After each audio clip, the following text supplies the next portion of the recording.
Hi, welcome to Richard Kabili YouTube channel, and for today's tutorial, I will be teaching you on how to allow notifications from contacts in sleep focus on iPhone X.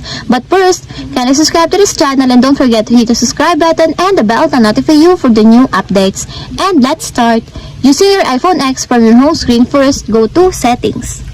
Then in the Settings, scroll down and click the Focus.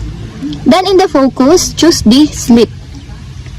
Then in the sleep focus, click people under the notifications.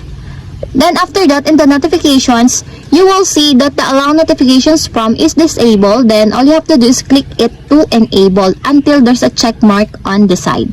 And it is now enabled.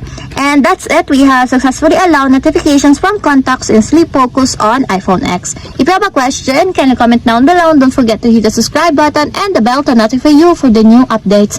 And thank you for watching.